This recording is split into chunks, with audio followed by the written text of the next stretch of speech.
Droid, Series 209, is a self-sufficient law enforcement robot. 209 is currently programmed for urban pacification. Please put down your weapon. You have 20 seconds to comply, Force.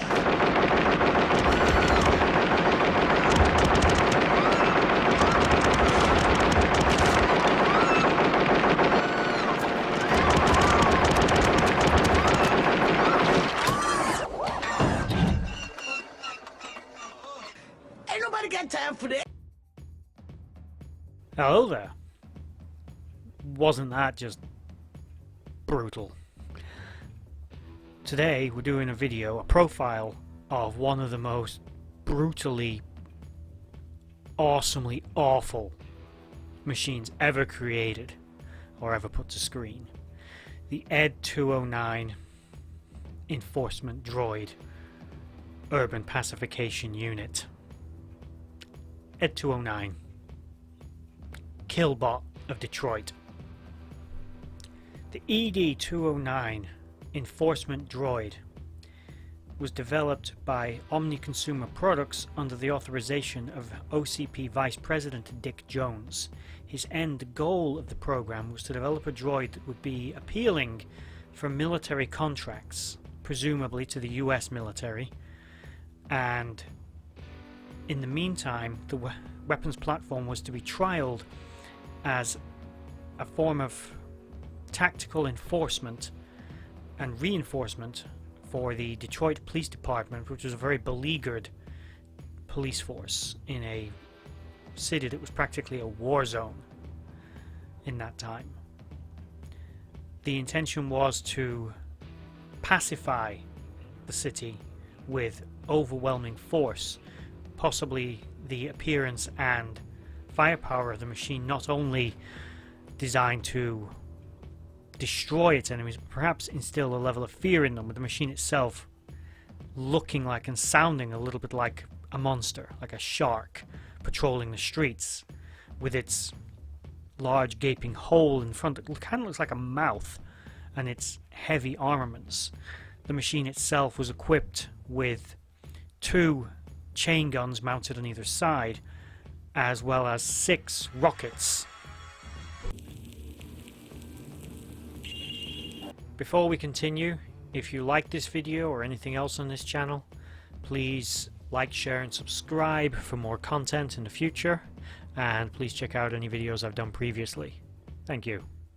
Despite 209's notable glitches in its programming, it was still authorized for deployment in at least 5 US cities.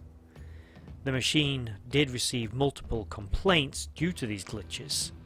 It also had problems with accessibility, in part due to its large bulk and bipedal design with a large footprint area, which made access to restricted spaces as well as staircases difficult at best for the machine. The machine was capable of communicating with humans, having a vocal synthesizer capable of communicating in multiple different languages. The machine was designed primarily and deployed primarily for urban pacification and policing duties, but would later primarily be deployed only as a guard or sentry for sensitive areas. Despite its flaws, the machine did still have its uses. Again, primarily as a sentry, it actually excelled in its duty, as not many people wanted to mess around with a 209 due to its high degree of firepower and sensitivity to being disturbed. The machine, as stated, was equipped with multiple chain guns, auto shotgun, rocket launchers. It was quite modular with its weapons configuration, but in all cases it was a deadly and lethal adversary for anyone that might engage it. Not least of which as well, it could weather considerable damage itself, with its own chassis being pretty resilient, all things considered, as well as heavily armoured and fairly quick moving. Its aggressive design and demeanour made it an imposing adversary for any combatant or criminal who might try to engage it. Anything short of military grade weaponry and you weren't going to be able to damage ED209. But unfortunately, due to the machine's drawbacks, you could outsmart it, you could outwit it. If you were clever and, used a staircase, you could pretty much stunt this thing from hurting you, but it was long range with its weapons and was pretty accurate. So despite its flaws, the machine saw service and saw use even after the takeover of the OCP by the Katamitsu Corporation, who had far superior robotics technology but still recognized the value in keeping 209 around, as there was a market for it. Okay, just so we've covered it, in what we'll call an alternate timeline, there was a variant of the ED209 developed by Omnicorp. This was a peacekeeping machine deployed usually in combat zones. It was larger than the main timeline ED209, with twin Cobra cannons, and as standard it carried anti-armor missiles. It was designed again for urban pacification and peacekeeping duties, but was equipped with many of the same weaknesses as its counterpart. It was large, it was cumbersome, and was not very well designed for interacting with large civilian populations due to its aggressive nature, heavy armament, and general demeanor.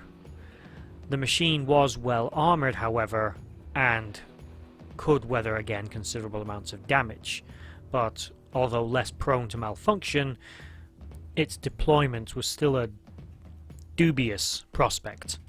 The ED209 combat droid was a lethally dangerous machine to both its adversaries and its operators, and to be honest looked a bit like a cross between a mutant shark and an AT-ST, and was about as graceful as you can imagine a crossbreed between those two things would be, but was still a very cool addition to the Robocop lore, mythos and world building of that movie franchise. That's it for this video. If you liked it, please again like, share and subscribe, and I'll see you next time. Bye bye.